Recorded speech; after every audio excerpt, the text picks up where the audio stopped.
Hello, everyone, and welcome to our next session of CME Palooza Fall. This session is entitled Tech Tools for the CME Professional Redo. This session is sponsored by Peer Audience.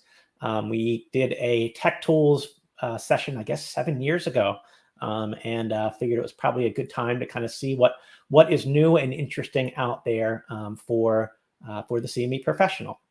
So this session is moderated by Randy Gunzer. Randy is the Vice President of Software Engineering at Array. So as we do with all of our CME Palooza sessions, I want to first thank our sponsors, our gold sponsors, Med Learning Group, Physician Education Resources, Projects in Knowledge, our silver sponsors, Peer Audience, Academic CME, the Academy for Continued Healthcare Learning, Integrity Continuing Education, Hippocrates, and Platform Q Health Education. And our bronze sponsors, MedIQ, Medscape Education, CMEology, PVI, Vindigo Medical Education, RMEI, Global Education Group, Real CME, Answers in CME, Helio CME.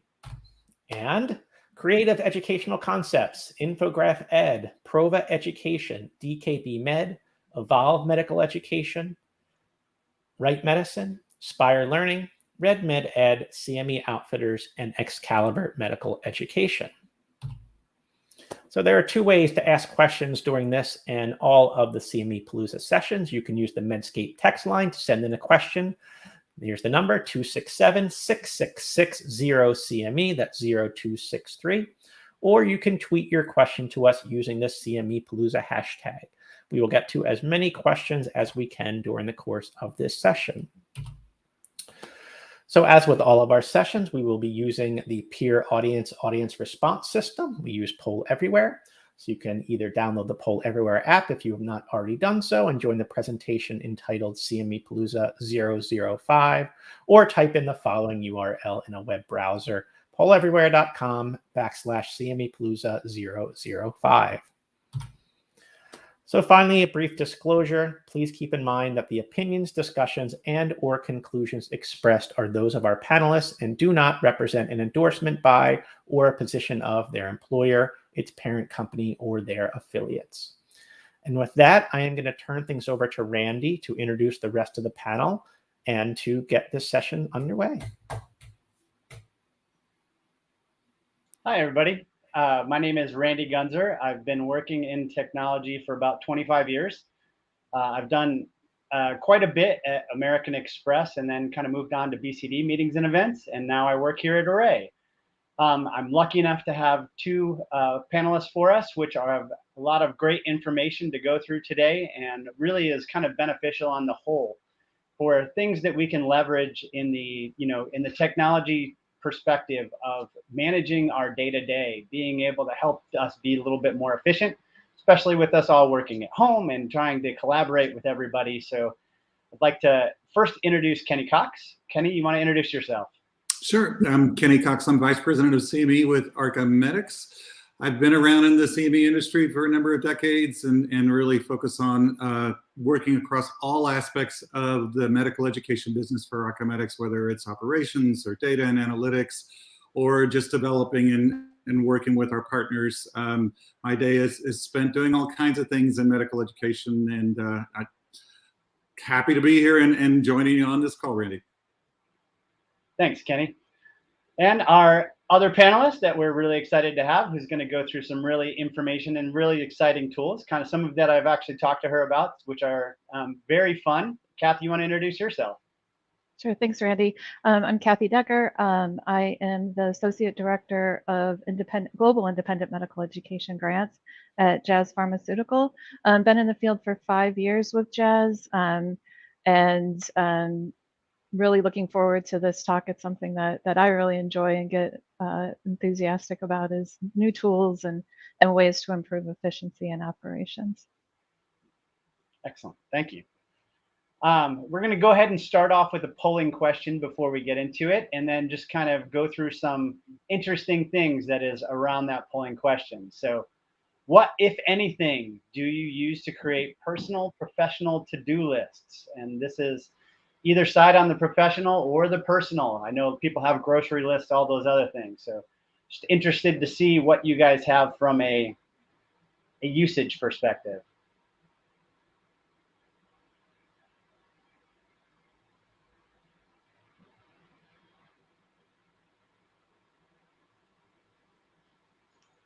Interesting. Oh. Lots Pen of and paper a lot. Getting a lot of pen and paper in there.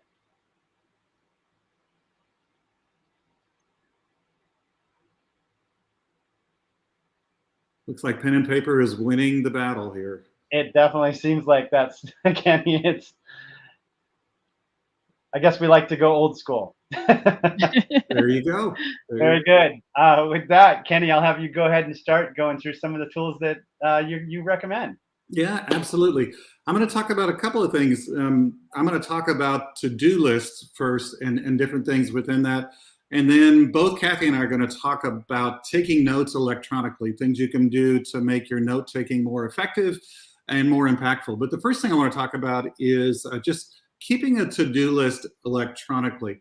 There are a ton of different apps that are out there that you can use to create those task lists, to-do lists, whatever it might be, things that you can share with your partners, things you can share with your team, whatever it might be. You can use to-do lists to make yourself more organized. Or as my favorite one, the one I've been using now for a while called Todoist says, to free up your mental space. I think that's a great statement here because task managers really make your life easier. And as we go through these apps today, I think that's one thing you have to keep in mind. If you're using any sort of technology or sort of application in your personal or your business life, you definitely want to be able to focus on making your life easier, improving organization, getting a better focus, whatever it is that makes it work better and make your life go through the day better. That's what you want to do. You don't want to spend hours and hours and hours of work without a clear benefit on what you do. And one of the things that I have that I really like to use is Todoist. It's a terrific task manager. It can be very complex if you're into the in-depth use of task managers with labels and projects and filters. And it can also be very, very simple. Something that you might use to complement what you might be doing on more advanced project management software, something I know Randy and Kathy are going to talk about here in a second.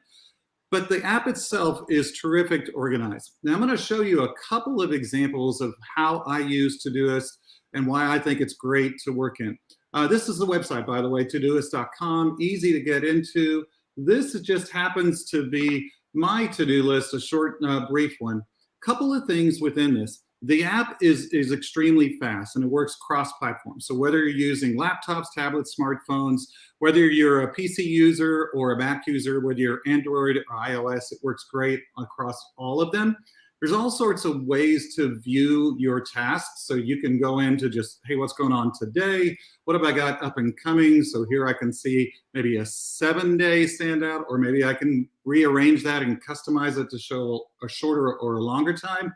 Or I can drop into more of a Kanban view and start looking at different labels or projects that I see across a variety of tasks. But the one thing that I really like using Todoist for is its simplicity in adding tasks.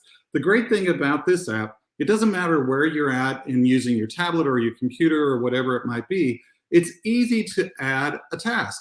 Simply quick keystrokes on a Mac, it's Control-Command-A, and now I have a box open and I can type in plain English any task that I might want to have. And that includes scheduling that task and putting a label with it. So for example, if I want to review my CME Palooza presentation, I simply put that in as a task and I say I need to do that on Wednesday. And oh, it's part of my industry tab. So now I've just created a task. And when I add that, there it is in my industry tab right there. Super simple and super easy to do. If you're sitting in a meeting or you're working with some folks, it's quick to add something down as a task list and it's super easy to get it organized versus having to go through multiple clicks and all kinds of things when you're trying to group that and put it with other things. Another element that I really enjoy about Todoist is the ability to create automated tasks. So if you've got a consistent flow of meetings, every Monday you have a meeting around operations, or every Wednesday you're going to talk to a particular individual in your company and get a little bit of a debrief. And maybe you want to send agenda items around. You can do automated tasks as well. So let me create another one of those and show you how that works. I'm going to come in and let's say that I want to review, let's go back to CME Palooza again. I want to review the CME Palooza archives, but I want to do that every quarter. So all I have to do is write in quarterly. And again, it's part of my industry element. And so I'm going to put my tag in there and boom, I'm done. Now I've created a tag that will remind me every quarter to go out and look at the CME Palooza archives to pull in anything that I haven't reviewed or maybe want to get back to. That's how easy it is to work in Todoist. There's all kinds of things you can do. If you're into the whole getting things done or GTD, deep subtasks and various comments and collections you can do within it, it's great for that. If you like to use your smart devices like Alexa or Google Home, it's terrific for that. I have a list for groceries that I share with my wife, and I can just talk to my Alexa and it does everything for me, dropping them right in. Just all sorts of things. If you work in Gmail or a variety of other email clients, Todoist works with those. So when you get an email and you have a task, it's a simple matter of a few keystrokes to drop that email and the task directly into your task list. So lots of easy things to do. Highly recommend it. If you're not using an electronic to-do list or task list, this is a terrific one to step into. I'm going to pass it over to Kathy, and she's going to take us into note-taking, or we've got another polling question, perhaps. So I'm happy to take it over, and we're going to talk a little bit about OneNote, which actually combines a little bit of both topics, where you have the tasks and the ability to do that, as well as the ability to type in notes and keep electronic notes organized. So this is more integrated with the Microsoft Office suite of products. So if you work a lot with Outlook or Microsoft Word, this may be something that's already on your computer, and it may be hidden. I know that it's often installed as part of that Microsoft Office suite, but not something that people may not be aware that it's actually there on their computer. And so it is, just as Kenny was describing with Todoist, you have this ability to, if you're in a meeting, you can be taking notes. For example, this is you need to do this. You can add it in as a task for yourself that will then integrate into your Outlook and show up as a task there that you may even, if you set a reminder, give you a reminder to do it. If there's something that you need to talk with somebody on your team about, you can add a little button here. You just right click and you can add in, okay, I need to talk to Anna about this, or I need to talk to person A, about this activity here. And so as you're in the meeting, it's very easy to kind of incorporate to-do items and follow-up items on your with people, as well as easily drag in. For example, if you know that there's something that you want to discuss during this meeting, I have Outlook open on another screen. What I've done is I've just dragged an email and dropped it into this screen, said attach the file, and now that email is there and accessible for discussion during that meeting. And you can also, this is one of my favorite things to do. Let's say you're going into a meeting and you haven't, it's something that you haven't taken notes on before, or it's something, like where you didn't need to prepare an agenda or set up notes ahead of time. Right here in the Outlook, there's a built-in meeting notes, and it will allow you to it generates a tab. It pulls in whoever was invited to the meeting. You can check off and say, okay, Scott was there, Randy's here, Kenny's here, I'm here, and then start taking in your notes about the meeting and add in any activities that discussion topics, to-do items, follow-up items can all be added in here. And this was something I discovered that really kind of brought it all together for me with OneNote, is you can then do a find tags. And so over here, you get a tag summary. So it basically looks through all the different notebooks, files. You can say search just this section, search this page, search all my notebooks. And it gives you a summary of all those different to-do items that you may have dropped into different pages or tabs. And so you can quickly, if you're in a meeting with Anna or with someone from your team, you can quickly pull in and say, okay, well, these are the things that across all the different notes that I've taken are the things that I need to talk to Anna about.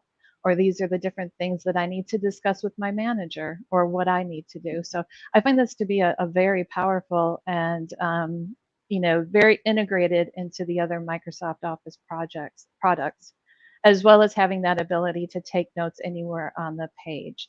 So you can basically just create a box here and just start typing. In here, and that is just free form. You can also copy and paste from other documents. You can bring in Excel sheets. So it's really quite a comprehensive way to integrate your note taking with your other Microsoft Office products. Different notebooks, different pages. So and they also have different videos and descriptions of how to use OneNote. One of the things, though, I will have to say, and I think our polling showed it, is there's times when I actually miss the tactile paper and pencil and enjoy the taking of notes in the old school way. And Kenny, I think you have a solution to those who do prefer that more traditional method of taking notes. I do. I do electronic notes all the time, just like you do, Kathy, with that. But I use a little bit different technique. Just real fast, Scott, Randy, do we have another polling question that we're going to drop in? Or we do. So okay. So this is a good transition. So basically, this was a really good example of an electronic version of note taking. But what we want to know is, what, if anything, do you use to take notes on a daily basis? So that was a good example of OneNote. There's one person, so a lot of so that's a good example. And now we go back to the pen and paper. So I think there's lots of different ways that we can do that. It just is what is the preferred method? Got lots of OneNote because it comes with that Microsoft suite. GoodNotes seem to be also kind of in there as well. Overwhelmingly, we're still winning with pen and paper, which I think, Kenny, this is right up your alley. I think we're going to see that pen and paper kind of win out again. Yeah. Well, let me just get started while we're waiting for the rest of the poll to come in and we kind of watch it. I think the results are already given that 2/3 of our folks on the call are coming in with pen and paper. Let's talk about that for a second. I've been a big note taker for years. I take a lot of notes. It's my way of retaining what I'm learning and how I get around making sure that I have action items and tasks that come out and things I want to follow up on.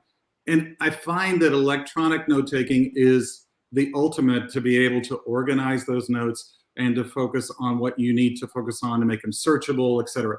It's difficult when you've got a stack of moleskins or a whole bunch of yellow legal pads or whatever you happen to use to really go back into them and find what you're looking for.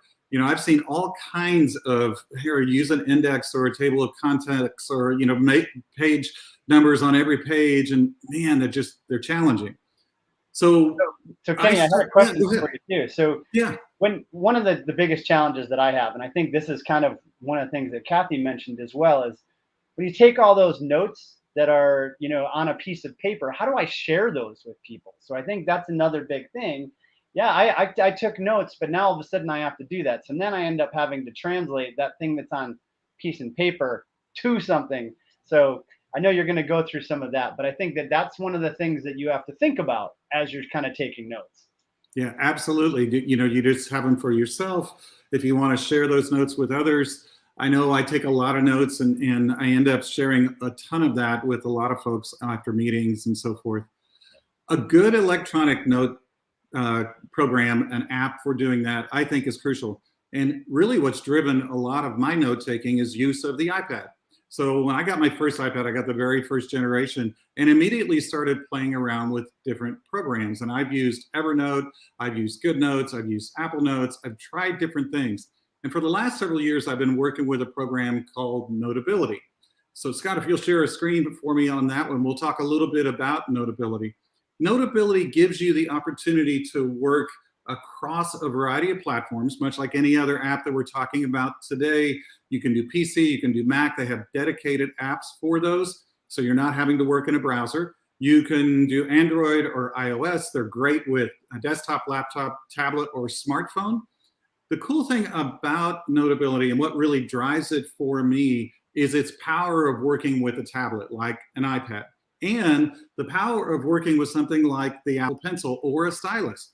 I like to write. I find myself being able to focus and concentrate more. I find it a little challenging and almost distracting to try to type things out on a keyboard in the middle of a meeting or when I'm on a call or whatever it might be. In particular, when I'm doing tons of Zoom meetings today, you know, we all do that. It's kind of one of those things that's it's just easier to have something that you can just write stuff down, but you want to organize. And that's the key thing about something like Notability. If you drive in, Notability is a great program to organize and make things super easy. It's one of those programs, much like working with Todoist, where it's not at a high level and a little bit complex for some of us. Like OneNote, I think is fantastic and has so many features. It's very rich, but Notability is a touch simpler. The library is easy to organize, bringing together both dividers and looking at things like the various elements of sections where I can organize my notes. I've got about 856 notes in Notability right now, and you can see all that dropped in there. And I break things down between stuff I'm doing within Archimedics to conference notes like CME Palooza, to research that I might be doing. All of that dropped in and easy for me to access on my iPad. I'm a little bit older and I use an iPad Pro, a nice big one, so it's easy for me to read. Another great thing that I don't have to wear glasses all the time, so that's a benefit. And the other thing about it all, it's super easy to work in whatever method that you like. And whether you like to handwrite like I do, or whether you like to type things out, you can do all of that in Notability. Let me show you a couple of things that I think are very powerful within the app itself. First of all, you can use all sorts of different types of paper. So if you like to be able to see things in quad, like I've got here, or maybe you just want lines or just a blank piece of paper, you can do that. If you like to organize and you like things more colorful, you can drop in and make it look like a yellow legal pad if you really like to do that. It's available to you. There are all sorts of features and strengths within Notability as well. I can, like I said, type, I can highlight, I can drop in and start looking at things like PDFs. For example, right here in this same note, I have a policy statement around influenza from our friends at the American Academy of Pediatrics. And I can go in here and simply highlight anything that I want to highlight very quickly, very easily. And now I've got that in a place where it's easy for me to reference and go back to. You can see over here in my organization, I have a ton of articles around CME. There are a ton of learning articles. Those are some key ones that I like to keep handy and use at various times. So I find it very beneficial to have it where it's not buried in a folder on my computer, but super easy to get to on my iPad. A couple of other things that it's great to work with in Notability. If you like to handwrite, but you like the clean look of being able to have things in text, so all you have to do is convert things in Notability to text. I can write something out by hand, and then all of a sudden I can take that and convert it back to an electronic version. Super easy to do if my internet wasn't as slow as it normally is, but it's super easy to do and turn it into the text instead of my handwriting. Makes it easier if I'm taking those notes, and as Randy said, sharing those with somebody, easier to do when it's typed out versus handwritten. There are all sorts of ways that I can work in a program like this as well. Different colors of ink that I could use. If I'm doing sorts of things in graphical elements, I don't have to be perfect at drawing circles. Notability does it for me. Maybe it's a triangle or a square or whatever it might be. Maybe I just want an arrow to point to something. I can do that super easy within this program. If I want to drop in images or different graphics, I can do that as well. So for example, here's a note back from a discussion I was having with a couple of folks in our office. My lovely Venn diagram up at the right where I've written in different text colors, but I've also just dropped in a piece of a spreadsheet here that I can reference back to, and it ties back into this mindset and relevance discussions that I'm having around readiness. These notes also in Notability can be not page by page, but just a constant flow. If you'll notice, there's a page break right here, but for me, I don't see that. I can just keep flowing. So if I have someone I've been taking notes with for, say, several years, I've got all of those notes over those years in one place. And if I need to go back and refer to something, it's super easy for me to do that. One other thing that I want to show you that I think is just extremely cool. Very simple note here that I just wrote. I started listening to the Alliance podcast where they had 4 thought leaders talking about CPD. By the way, you can record on Notability. It's super easy to do that. And the other cool thing is if you ever been in a meeting, you take a note, and then when you walk out of the meeting, you're like, what in the world was I thinking when I wrote that note? I don't remember what was being said. Well, if you recorded the meeting on Notability, notice how all my notes went grayed out. It will tell you what was going on as you were listening to the session or what was being discussed in the meeting. It'll show you exactly in a timeline what you were doing and when you were writing it. A really cool feature that helps me really understand if I wrote a note and really didn't quite grasp what I was getting across there. So tons of different things you can do in Notability. I highly recommend it. It's terrific to work in, easy to share, easy to put out there. And by the way, it organizes and works with a variety of things as well. Dropping in PDFs and dropping in files is super easy. If you have any questions, there's a great website. It's gingerlabs.com. Highly recommend you go to that. And now I'll turn it back over to Randy. So Kenny and Kathy, I got a question that came in over the Medscape text line for you guys. Are these paid apps or are these free apps, or some of both? Yeah, so Todoist is free. I did not pay for it. You can do a scaled back version of Notability, and it also is free. If you want all of the features and the richness of using, say, like the auto recording that I just pointed out, it's a small fee a year, not very much at all. I think I spend $15 a year to use Notability. Super cheap. And Todoist, if you want to go into the super rich elements of it and share across a team, which you can do, or with other folks, I think it's about the same, like $10 or $15 a year, not a whole lot. And I think on the OneNote side, it's I know for me, it's part of the Microsoft Office suite that we have. I don't know if there's a free version of it or not, but it's kind of built into the Microsoft Office suite. So if you have that, you probably have OneNote. Yeah, OneNote is one of those things, depends on which license you have. So it's going to be one of those challenges of what, which licensing agreement do you have? So it may be included or may not. But again, it's a nominal fee for, especially if you want it just for yourself to get, you can actually do it as an add-on to the Microsoft suite of stuff. And there's also an evolution of these things. So as Kenny was talking about, I think that's a little bit more evolved, and I think it's a great way to do it. We also have things like Rocketbook, where you can actually take notes, and it actually comes with a little barcode in the lower corner, which then you scan, and those notes can actually get converted into an application as well. So there's all kinds of things that kind of go there. So this is kind of an evolution of what we wanted to talk about too. So originally we just talked about kind of getting started with to-do lists, and then how do I take notes? Now we're going to kind of migrate a little bit more to evolve on really more project management. How do I do, asynchronous collaboration versus synchronous collaboration? Those types of things are going to be things that we want to look at.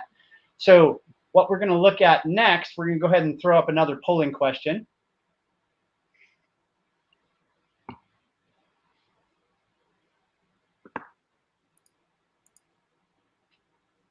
And then what is your biggest challenge regarding the management of Excel spreadsheets? So some people use Excel to take notes. They also use it as team collaboration. They use it as workflow. They use it as Gantt charts. They use it as all kinds of things. So just looking to see how you use Excel spreadsheets and what is the challenge that you kind of come across, because Kathy is going to have a solution for you.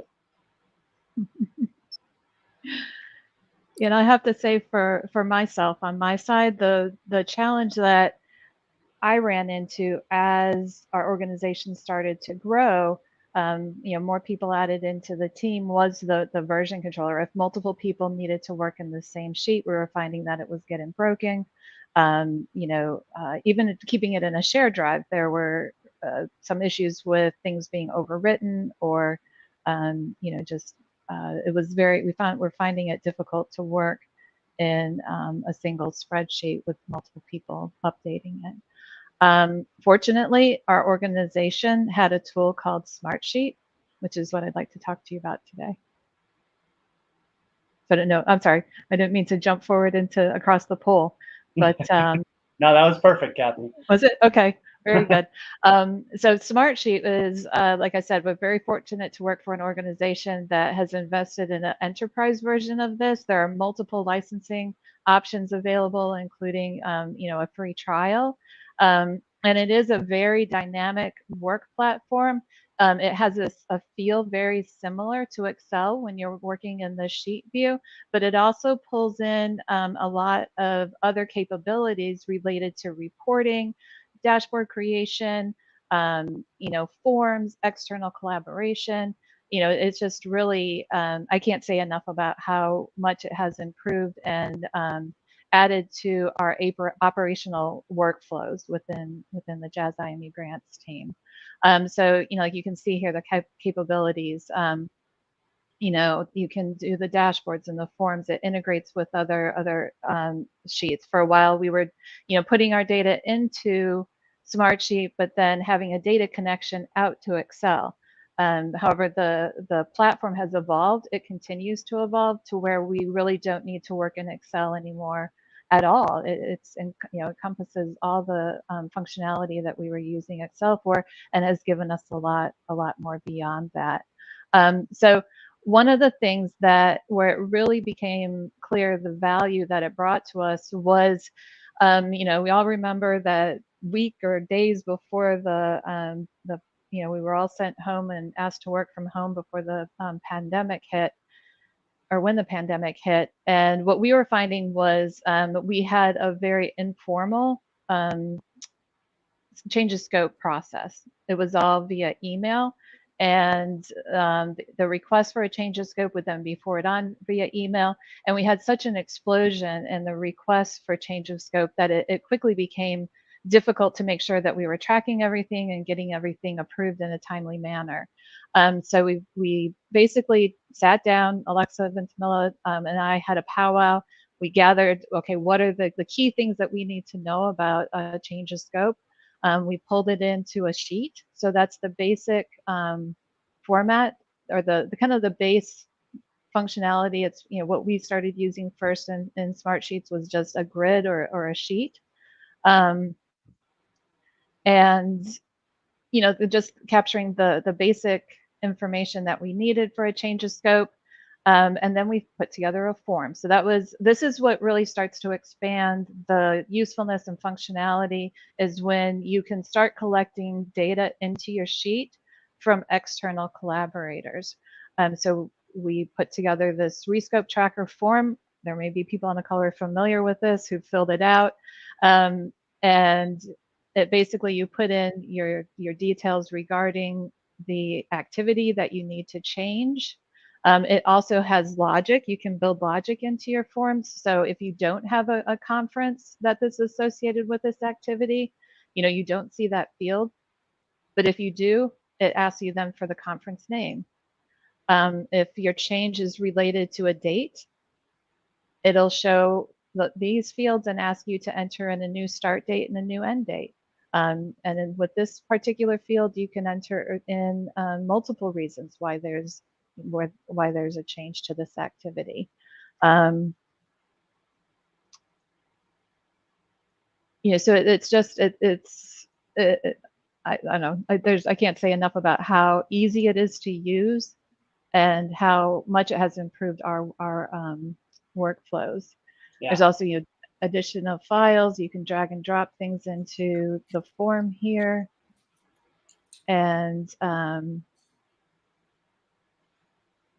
you can get it submitted, and then we'll see it on our end. You can see that, so once that's been submitted, there's been a change made to the sheet. You do the refresh. now we've got some additional information in here. And I've asked Alexa to be up, so I know Alexa's put some stuff in here as well as we're talking. And then, so beyond the forms, we also have the ability to automate behind this sheet a workflow. So for example, when something gets submitted into this sheet, then it'll send a notification to someone on the team saying, hey, there's been an update to the sheet.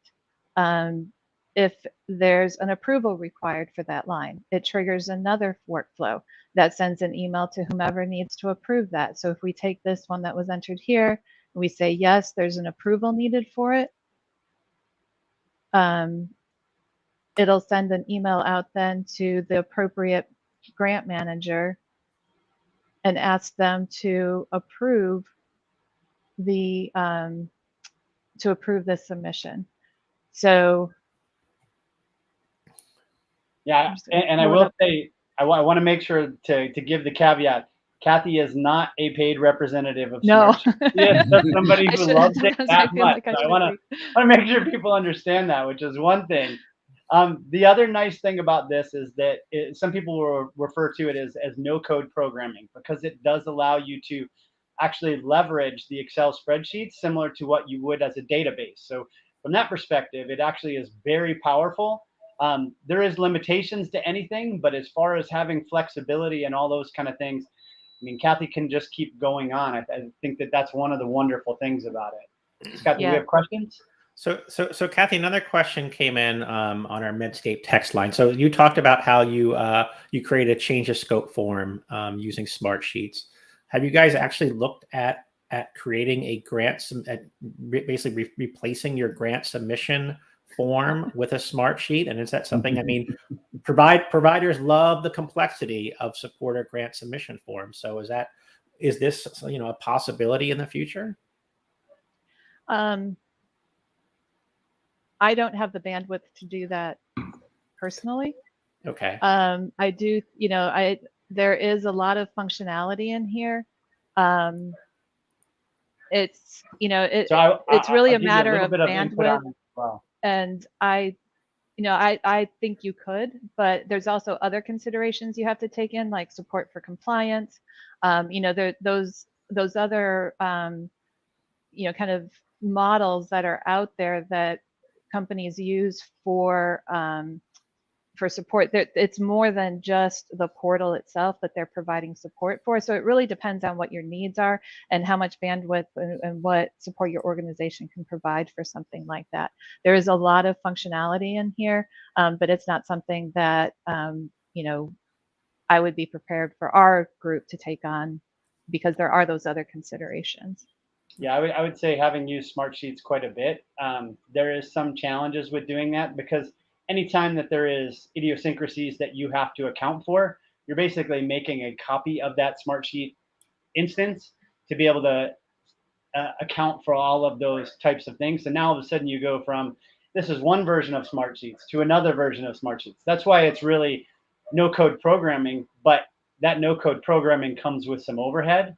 And so there's a lot of maintenance that goes into those types of things if you want to keep growing at scale to be able to take a lot more of those things on. So I think that that's where you run into a little bit of the challenge. For most of the standard things, I think, and Kathy, that's kind of what you're using it for, correct? Right.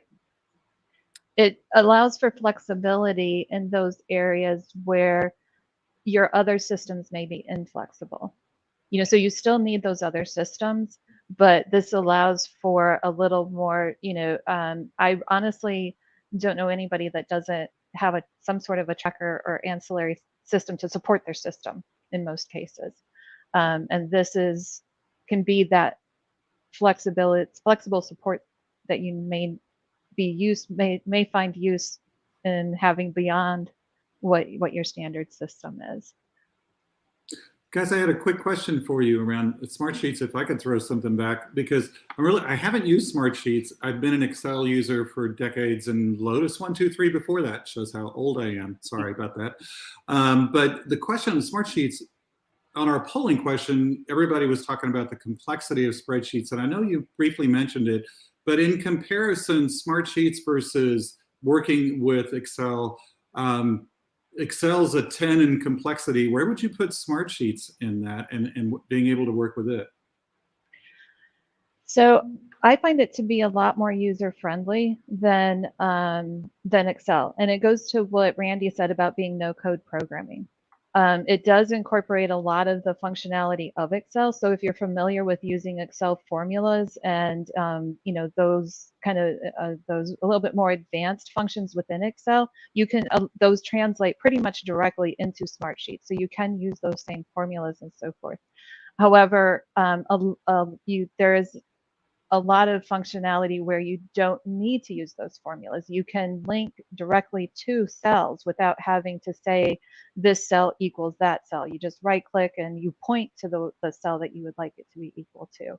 And as you can see here, you know, there's a lot of charting capabilities and reporting capabilities. So you know, their reports are more intuitive to develop and play around with than an Excel report or having to do a pivot table. You know, so, and one of the things that has consistently impressed me is the quality of their help files and documentation and how they are continually improving. So it's not uncommon for me to run into a situation and think, gosh, I wish it did XYZ.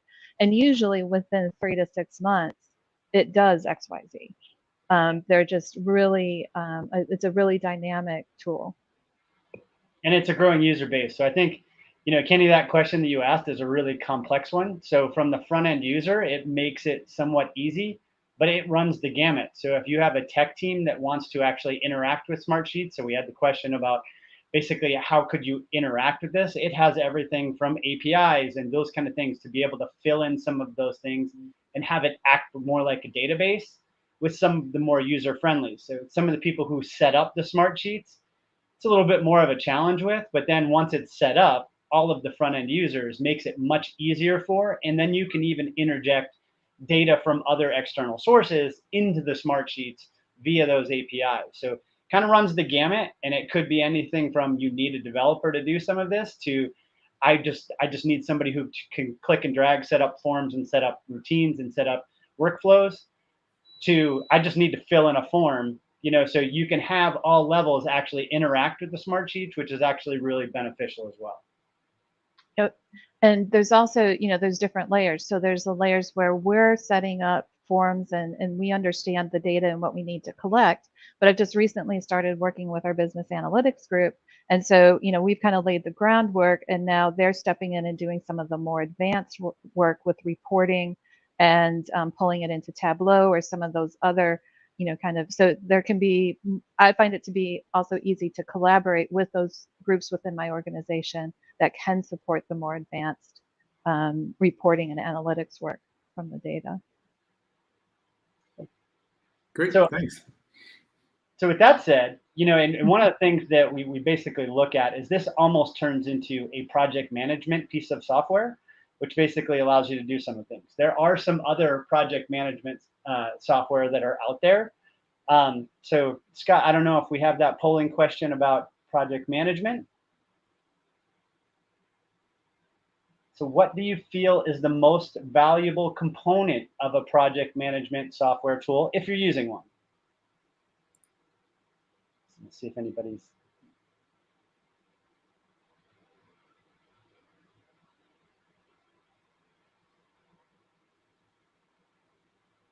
Well, that's good.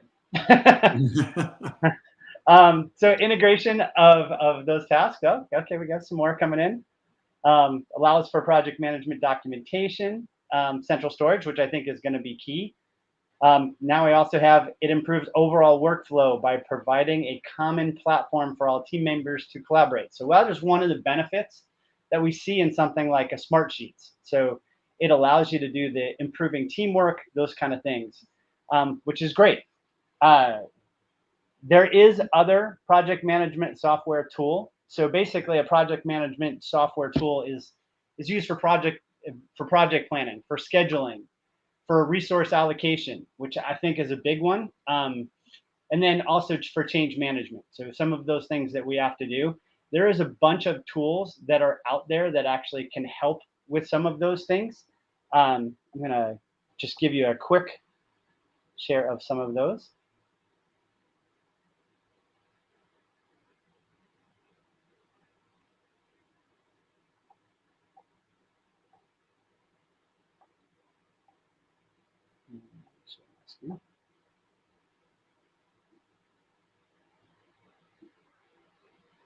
One second.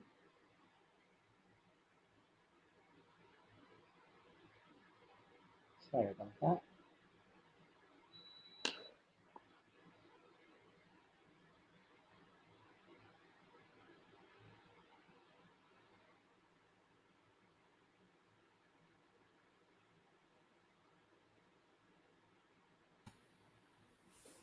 While we're waiting, Kenny, you said you had experienced a stand-up comedian. So do you want to tell a few jokes? You know, people that know me know I have a bunch of kids and a bunch of grandkids, so the only jokes I know are dad jokes. And I'm not sure I really could put those out there, especially in light of Jason and the phenomenal heavy metal CME initiative this morning. I don't think entertainment of any kind can compare to what we saw on that outcomes presentation. Okay, Kathy, you have any humor that you'd like to share? Nothing prepared. Nothing prepared. Oh, I got one for you, Scott, and it's actually a little bit of a twinkle, but it is a bad dad joke. So if everybody wants to groan a little bit afterwards, that's okay.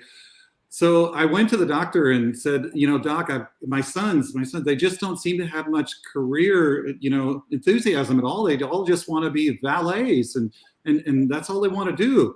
The doctor looks at me and says, wow, that's the worst case of parking sons disease I've ever seen. Ooh. Oh, it was bad. I know it was bad. I'm really sorry. That is bad. Randy, you're still trying to call something up? yeah. I just have to. I wasn't prepared with the screen recording, so I just have to add Chrome to my recording capabilities. So Kenny, I have a quick question though on the, because one of the things is sharing. So like with the Todoist and the Notability, those are all things that you can work and share amongst teams and. Right, you can. I mean, especially with Notability, you can easily push those notes out as PDFs. You can have collaboration within it, especially if you get the purchase version. Todoist, I share with a variety of folks, from personal stuff. My wife and I have a shared grocery list that we talk to all the time, and so if one of us is going to the store, it's easy to add things to it. It's just super easy to coordinate. And another point, something that somebody said one time when I was talking to them about electronic note taking, there are all sorts of ways you can get a tactile feel for pen and paper using an iPad. I have actually a screen protector on the top of my iPad that actually makes it feel more like I'm writing on paper, because that's one of those sensory things that you like to have. I really enjoy that. One of my teammates shared that with me and said, hey, you should get this and put it on your iPad. And it works great. It really feels like I'm just writing on a Moleskin or something like that. So there's all kinds of ways you could take advantage of the technology, but still kind of keep some of those old school kind of things going. So then how do you guys deal with team members who maybe are pen and paper people and maybe a little bit resistant of some of these tools? And if you want to share documents with them, they either don't have the application, don't want to use the application. Yeah, that's a great question, Scott. I think one of the things that we do is we kind of get into some standards at our company. So we use programs like Slack for messaging, where we can share files and share images or share anything that we want within that for both, just communication and going back in more detailed notes back and forth. We use programs within Slack.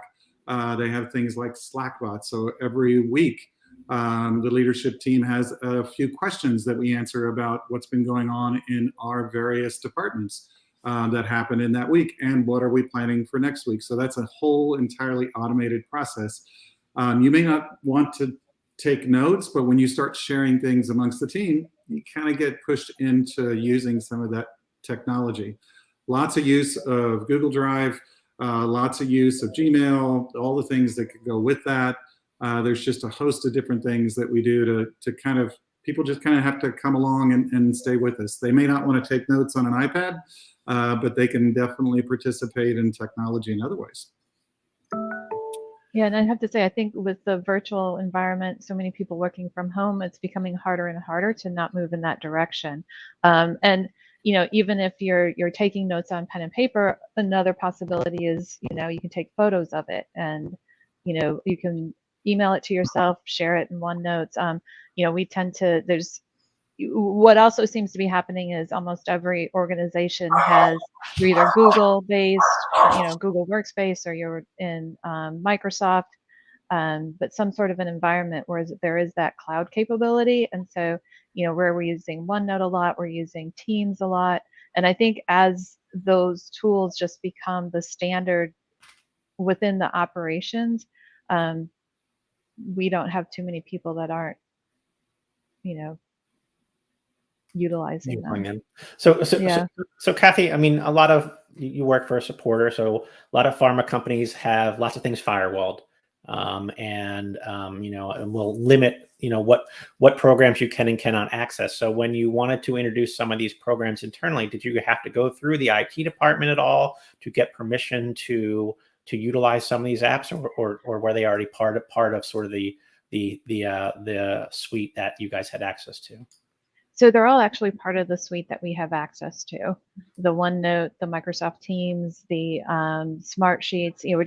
I honestly feel very fortunate to work for an organization that makes sure that we have the tools that we need to be effective and efficient with our day-to-day work. So they've been there, but I think it's a matter of being creative, finding out, if you don't have these tools available, what is available for free, because there's a whole host of tools out there that are free that do similar tasks, or build the use case for this. Could be a way to make us more productive, save time, and I know that's really what Smartsheets has done for us.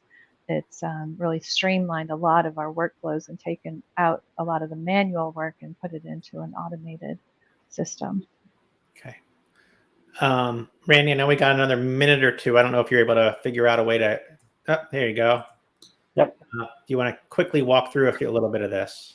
Yeah, so I'm just going to walk through a couple of things. One was the free project management software. Just a couple options of that is Rike and Zoho projects. They're both free, but like Kenny was talking about earlier, they have options to be able to have enhanced functionality if you kind of do a little bit, if you want to do a little bit more. And then the other ones that are not free, some of the ones that you'll hear of is Jira, Teamwork PM, or Microsoft Project Management Software. And one of the other things I just wanted to finish off quickly with is the integration.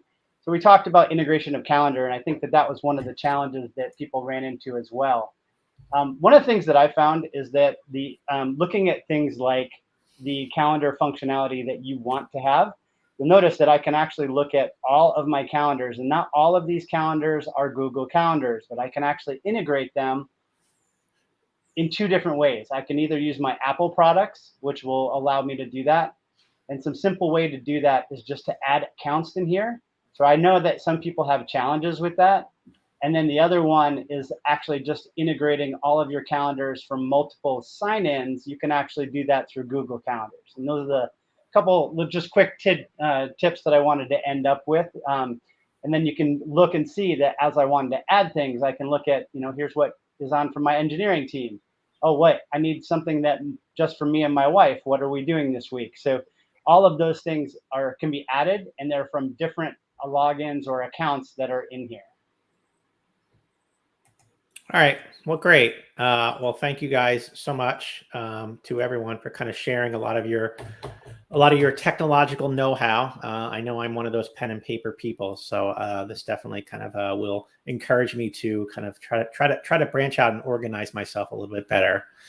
So as we wrap up this session, for those folks who are watching this either live or the recorded version, there's a survey link at the bottom of the live tab on the CME Palooza Fall website.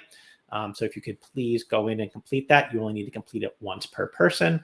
We do use that to help plan future CME Paloozas and future sessions. And finally, to view the next session, for those of you who are viewing this live, the next session will start here in 5 minutes. It is the anchor session of CME Palooza. It is going to be your chance to win. I believe the first prize is $300 this year. So just go to the live page and click on the appropriate session link, and it will start shortly. And with that, I would like to thank Randy and Kathy and Kenny for joining us today, and we will see everyone soon. Thank you all. Thank you.